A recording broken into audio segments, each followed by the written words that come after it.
இப்போ நம்ம பார்க்கக்கூடிய பட்டியல் அப்படின்னு பாத்தீங்கன்னு சொன்னா 1987க்கு பின்னால் பிறந்தவர்களுடைய படிவம், அப்ப இருந்து இப்ப வரைக்கும் இருக்கக்கூடிய கரண்ட் வாக்காளர்கள் அவங்களுடைய படிவத்தை எப்படி நிரப்புவோம் அப்படிங்கிறத நம்ம பார்ப்போம்.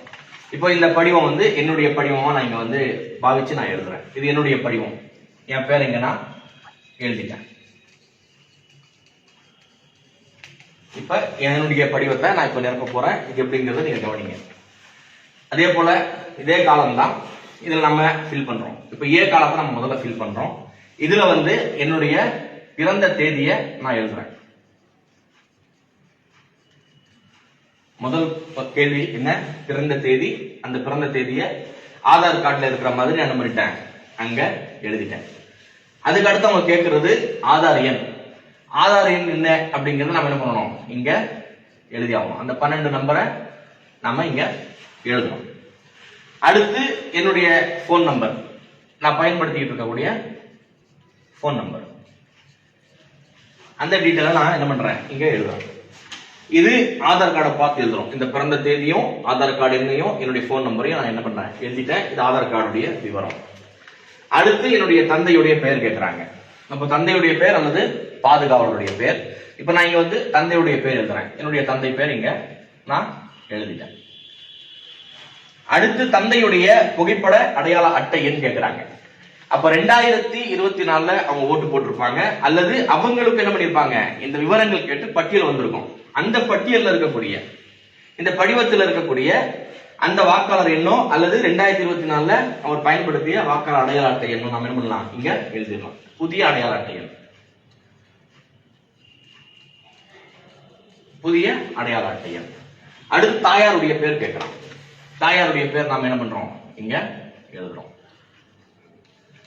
அவங்களுக்கு இந்த மாதிரி ஒரு பட்டியல் வந்திருக்கும், படிவம் வந்திருக்கும். இல்லைன்னா அவங்க கடைசியில ஓட்டு போட்டிருப்பாங்க. அந்த ஓட்டு கார்டுடைய ஐடி கார்டுடைய நம்பரை இங்க நாம எழுதிருக்கோம். அப்பா அம்மா 2 பேருடைய விஷயத்துல அவங்க உயிரோட இருந்தா அவங்களுடைய ஐடி கார்டோட நம்ம பேர் எழுதி ஐடி கார்டு நம்பர் போடுறோம். உயிரோட இல்லை அப்படின்னு சொன்னா அவங்களுடைய பேர் மட்டும் குறிப்பிடுறோம், அவங்களுடைய புதிய அடையாள அட்டைய நம்பரை நம்ம குறிப்பிடாம விட்டுறோம். அடுத்து இங்க துணைவியர் பேரை கேட்கிறாங்க. இப்ப நான் என்னுடைய மனைவியுடைய பேரை என்ன பண்றேன், இங்க எழுதுறேன். பெண்ணா இருந்தா அவங்களுடைய கணவர் பேரை இங்க எழுதுவாங்க. இப்போ அவங்களுடைய அடையாள அட்டை எண், அவங்களுடைய ஓட்டர் ஐடி நம்பர் இப்ப என்ன பயன்படுத்திட்டு இருக்காங்களோ அதை என்ன பண்றேன், இங்க நான் குறிப்பிடுறேன். இது ஏ காலம். இலவாக புரிஞ்சது அவங்களுக்கு? முடிஞ்சிருச்சு. முதல்ல பிறந்த தேதி, ஆதார் கார்டு எண், அதே போல என்னுடைய போன் நம்பர், என்னுடைய அப்பா பேர், அதே போல அவருடைய ஓட்டர் ஐடி நம்பர், அதே போல அம்மாவுடைய பேர், அவங்களுடைய ஓட்டர் ஐடி நம்பர், அதே போல என்னுடைய மனைவியுடைய பேர், அவங்களுடைய ஓட்டர் ஐடி நம்பர். இதுல அப்பா அம்மா உயிரோட இருந்தாங்க அப்படின்னு சொன்னா அவங்களுடைய டீட்டெயில் கொடுக்குறோம். இல்லைன்னு சொன்னா அவங்களுடைய பேர் மட்டும் எழுதுறோம், அவங்களுடைய வாக்காளர் அடையாள அட்டைன்னு கொடுக்கல. கல்யாணம் ஆயிருக்காங்கன்னு சொன்னா அவங்களுடைய துணைவியர் பேரை கொடுக்குறோம், மனைவியுடைய பேரோ அல்லது கணவருடைய பேரை கொடுக்குறோம். கல்யாணம் ஆகுதுன்னு சொன்னா இந்த 2 காலத்தையும் நம்ம என்ன பண்றோம், ஃப்ரீயா விட்டுறோம். இதுக்கப்புறம் இது 87க்கு பிறகு பிறந்தவங்க. அப்ப 87க்கு பிறகு பிறந்தவங்களுக்கு 2002 பட்டியல்ல பேர் இருக்குமான்னு பாத்தீங்கன்னு சொன்னா நிச்சயமாக இருக்காது. அப்ப அவங்க என்ன பண்ணணும், 2002ல அவங்களுடைய குடும்பத்தாருடைய விவரத்தை எடுத்து எழுதணும். யாருடைய விவரம்? தாய், தந்தை, தாத்தா, பாட்டி, இந்த 4 பேருடைய விவரங்களை தான் நம்ம என்ன பண்ணணும், நிரப்பணுமே தவிர வேற எந்த உறவினருடைய மாமாவா இருக்கட்டும், சித்தப்பாவா இருக்கட்டும், சித்தியா இருக்கட்டும், பெரியப்பாவா இருக்கட்டும், யாருடைய விவரத்தை நம்ம என்ன பண்ணக்கூடாது, எழுதக்கூடாது. ஏன்னா தேர்தல் ஆணையம் கேட்கக்கூடிய உறவு அப்படிங்கிறது அம்மா, அப்பா, தாத்தா, பாட்டி, இந்த 4 பேருடைய விவரம் தான் கேட்கிறாங்க. இப்ப பி காலம் 2002ல ஓட்டு பட்டியல்ல வாக்காளர் பட்டியல இருக்கக்கூடிய உங்களுடைய பேர் எழுதியிருந்தோம். இப்ப அதுக்கு இந்த பட்டியல, அதாவது எனக்கு 2002 பட்டியல பேர் இல்ல, அதனால 2002ல பட்டியல்ல பேர் இருக்கக்கூடிய, பட்டியல்ல பேர் இருக்கணும், பட்டியல்ல பேர் உள்ள உறவினருடைய விவரத்தை நான் இங்க கொடுக்குறேன். உறவினருடைய விவரத்தை நான் இங்க கொடுக்குறேன். யாருடைய விவரத்தை கொடுக்குறேன், நான் இங்க என்னுடைய தாயாருடைய விவரத்தை கொடுக்குறேன். ஏன்னா அவங்க 2002ல ஓட்டு போட்டிருக்காங்க. அந்த ஓட்டு போட்டிருக்கக்கூடிய 2002 வாக்காளர் பட்டியலில் இருக்கக்கூடிய அவங்களுடைய பேர் நான் இங்க எழுதுறேன்.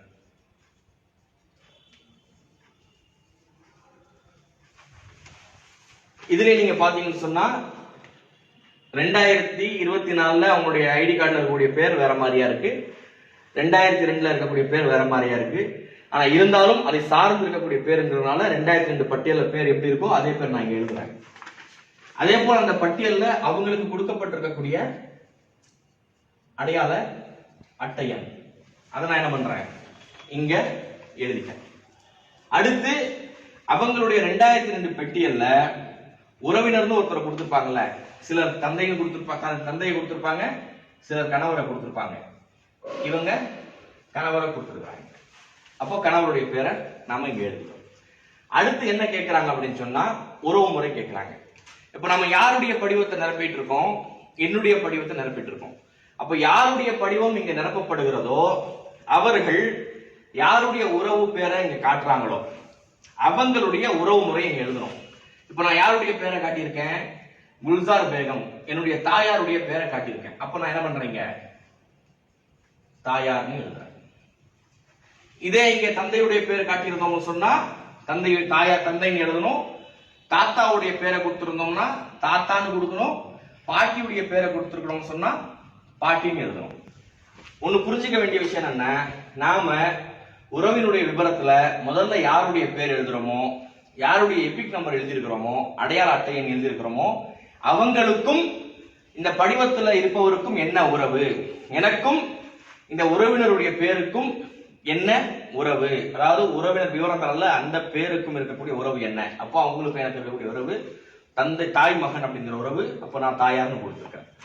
அடுத்து கேட்கக்கூடிய கேள்வி மாவட்டம், அதாவது 2002 அவங்களுடைய பட்டியலில் இருக்கக்கூடிய மாவட்டம், அந்த நேரத்தில் இருந்த மாவட்டம் பேரு, அதே போல மாநிலம், அதே போல சட்டமன்ற தொகுதியுடைய பேரு வாணியம்பாடி, அதை எழுதுறேன். அந்த 2002 வாணியம்பாடியுடைய சட்டமன்ற எண் என்ன அப்படிங்கிறத எழுதுறோம். 39 சட்டமன்ற தொகுதியுடைய எண் எழுதுறோம். அதே போல அந்த பட்டியலில் இருக்கக்கூடிய பாக எண், அதே போல அவங்களுடைய வரிசை எண். இப்படி நாம நிரப்பிட்டோம்னு சொன்னா என்னுடைய இன்றைய ஐடியும் 2002 என்னுடைய உறவினருடைய, அதாவது என்னுடைய தாயாருடைய ஐடியும் மெர்ஜ் பண்ணி என்னுடைய வாக்கு சீர் செய்யப்படும், என்னுடைய வாக்கு உறுதிப்படுத்தப்படும். இப்ப நாம இங்க கொடுக்கக்கூடிய தகவல்கள் பொய்யான தகவலா இருந்துச்சுன்னு சொன்னா என்னுடைய படிவம், என்னுடைய வாக்கு கேள்விக்குறியாக ஆக்கப்படும் என்பதை நாம் என்ன பண்ணணும், கவனத்தில் வச்சுக்கணும்.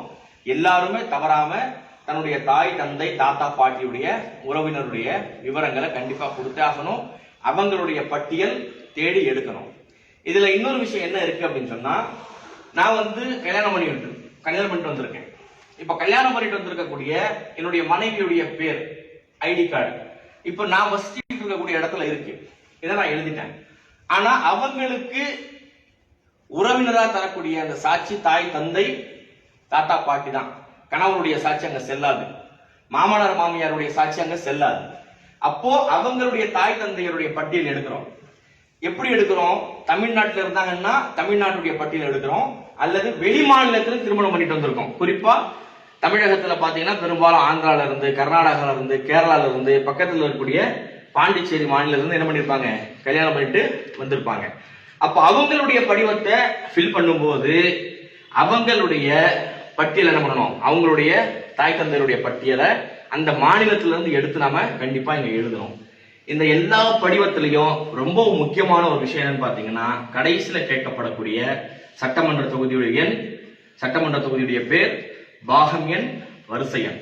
இந்த வரிசையில் இருக்கக்கூடியவர்களுக்கும் உங்களுக்கும் உறவு என்ன அப்படிங்கறத விவரிக்கக்கூடிய விஷயம்தான் இந்த பட்டியல் என்பதை நாம தெளிவாக புரிஞ்சுக்கணும். இதை நம்ம புரிஞ்சுக்கிட்டோம்னு சொன்னா நம்ம இலகுவா எழுதிட முடியும். இப்ப வெளி மாநிலத்திலிருந்து நம்ம கொண்டு வரோம்னு சொன்னா அவங்களுடைய பட்டியலை அவங்களுடைய அப்பா அம்மா பேரை போட்டு, அவங்களுடைய துணைவியார் கணவனா மனைவி அவங்களுடைய பேரை போட்டு அவங்களுடைய விவரங்களை எழுதுறோம். அடுத்து இங்க மாநிலம் வரும் பொழுது என்ன மாநிலம், கேரளாவா கர்நாடகாவா பாண்டிச்சேரி அப்படிங்கறத எழுதுறோம். அங்க இருக்கக்கூடிய மாவட்டம் பேர் எழுதுறோம், அங்க இருக்கக்கூடிய சட்டமன்ற தொகுதியுடைய பேர் எழுதுறோம், அங்க இருக்கக்கூடிய பாகம் வரிசையில் எழுதுறோம். இப்படி எழுதுறோம்னு சொன்னா இலகுவான முறையில நம்ம வடிவத்தை பூர்த்தி செய்து என்ன பண்ணலாம், பிஎல்ஓ கிட்ட கொடுத்துடலாம். எந்த வகையான குழப்பமாக வேண்டாம். இப்படி நம்முடைய படிவங்களை நிரப்பணும். இது 1987 2024 வரைக்கும் இருக்கக்கூடிய வாக்காளர்கள் நிரப்ப வேண்டிய பட்டியல் விவரம். கண்டிப்பாக நம்முடைய பெற்றோர்களுடைய விவரங்கள் நம்ம குறிச்சு ஆகும். சிலருக்கு 2002 அப்பா அம்மாவுடைய பட்டியலும் இல்லை, தாத்தா பாட்டியுடைய பட்டியலும் இல்லை அப்படின்னு சொன்னா, கடைசி வரைக்கும் தேடி பார்த்தோம் நமக்கு கிடைக்கலன்னு சொன்னா, அவங்களுடைய இந்த விவரங்களை மட்டும் கொடுத்துட்டு நம்ம என்ன பண்ணலாம், இதை பிஎல்ஓ கிட்ட ஒப்படைச்சிடலாம். ஒப்படைச்ச பிறகு அவங்க அதை என்ன பண்றாங்க, 4ஆம் தேதியோட வாங்கி முடிச்சுட்டு 9ஆம் தேதி இறுதி பட்டியலை வெளியிடுறாங்க. அதன் பிறகு அந்த பட்டியலில் நம்முடைய பேர் வரலன்னு சொன்னா, இதுல இருக்கக்கூடிய சந்தேகங்களுக்கு நமக்கு அழைப்பானை வரும். நமக்கு கொடுத்திருக்கக்கூடிய படிவத்துக்கு பின்னாடி என்ன பண்ணியிருக்காங்க, அவங்க அதை சொல்லியிருக்கிறாங்க. அதாவது வாக்காளர் பட்டியல்ல உங்க பெயர் வரலன்னு சொன்னா, அதாவது வாக்காளர் பட்டியலில் நீங்க கொடுத்திருக்கக்கூடிய விவரங்கள் சந்தேகத்திற்குரியதாக இருந்தால் என்ன பண்ணுவாங்களாமா, அதிகாரிகள் இஆர்ஓ உங்களுக்கு அழைப்பானை கொடுப்பார். அப்போ நம்ம என்ன பண்ணணும், அவங்களுக்கு விளக்கம் கொடுக்கணும். அந்த நேரத்துல தான் இவங்க கேட்கக்கூடிய இந்த படிவங்களை, அதாவது அத்தாட்சிகளை, சான்றுகளை நம்ம கொடுக்க வேண்டியதா இருக்கும். இப்போ நாம இந்த படிவங்களை மட்டும் நிரப்பி கொடுத்தோம்னு சொன்னா போதுமானதாக இருக்கு. இதுல இந்த படிவம் நிரப்பி தர வேண்டியது கட்டாயமானது. இதுல யாரும் பலகீனமா இருந்துடாதீங்க. விரைவாக அவரவர்களுடைய பகுதியில இருக்கக்கூடிய பிஎல்ஓ கிட்ட இந்த படிவங்களை பூர்த்தி செஞ்சு கொடுங்க. முக்கியமா இந்த படிவத்துல கீழ்ப்பகுதியில கொடுத்திருக்கக்கூடிய குறிப்புகளை படிங்க. இந்த படிவத்துல நான் தரக்கூடிய தகவல்கள் தவறானதாக இருந்தால் அதற்கு அரசு எடுக்கக்கூடிய நடவடிக்கைக்கு நான் கட்டுப்படுவேன், தண்டனையை ஏற்பேன் என்று நம்ம கையெழுத்து போட்டு தரோம். கையெழுத்து நம்ம என்ன பண்ணணும், இங்க போடணும். அவங்கவுங்க பட்டியலுடைய கையெழுத்தை இங்க போடணும். அதே போல அப்பா அம்மா வெளிநாட்டுல இருக்காங்க, இல்ல மகன் வெளிநாட்டுல இருக்கான், கூட போறவங்க வெளிநாட்டுல இருக்காங்க அப்படின்னா அவங்களுடைய பட்டியலை நிரப்பிட்டு அவங்களுடைய குடும்பத்தாரை என்ன பண்ணலாம், கையெழுத்து போட்டுருலாம். யார் கையெழுத்து போட தெரியலையோ அவங்க என்ன பண்ணணும், அவங்களுடைய இடது கை ரேகையை வந்து பதிவு செய்யணும். அதுக்கப்புறம் அவங்களுடைய பேரு அல்லது யார் இந்த படிவத்தை நிரப்புனாங்க அப்படிங்கிறத ஒரு இது வந்து எழுதணும். இப்போ இந்த படிவம் வந்து 2 கொடுத்துருக்காங்க. இப்போ 2 படிவத்தை நம்ம ஃபில் பண்ணணுமா அப்படின்னு சொன்னா, ஆமா, 2 படிவத்தையும் ஒரே கையெழுத்துல ஃபில் பண்ணுங்க. ஃபில் பண்ணிட்டு உங்களுடைய கையெழுத்து போட்டு தவறாம உங்களுடைய புதிய போட்டோக்களை ஒட்டிடுங்க. எல்லாருமே புதிய போட்டோக்களை தவறாம ஒட்டுங்க. குறிப்பாக முஸ்லிம் பெண்கள் தன்னுடைய புகைப்படத்தை ஒட்டும் போது தவறாது அந்த புகைப்படத்துல உங்களுடைய காதும் 2 காதுகளும் நெத்தியும் தாடையும் தெரியக்கூடிய அளவுல இருக்கிற மாதிரி நீங்க பார்த்துக்கோங்க. இதுதான் இந்த படிவத்துல நாம செய்யக்கூடிய செய்தி. இப்போ இந்த படிவத்தை முழுசா நிரப்பிட்டோம், ஃபில் பண்ணிட்டோம். இதை நம்ம பிஎல்ஓ கிட்ட கொடுக்குறோம். இப்போ பிஎல்ஓக்கள் என்ன பண்ணுவாங்க, 2 படிவத்தையும் பெற்றுக்கொண்டு சரிபார்த்து ஒரு படிவத்துல அவங்க கையெழுத்து போட்டு நம்ம கையில என்ன பண்ணுவாங்க, திருப்பி ஒண்ணு கையில கொடுத்துருவாங்க. அதை திருப்பி நாம வாங்கி வச்சுக்கணும்.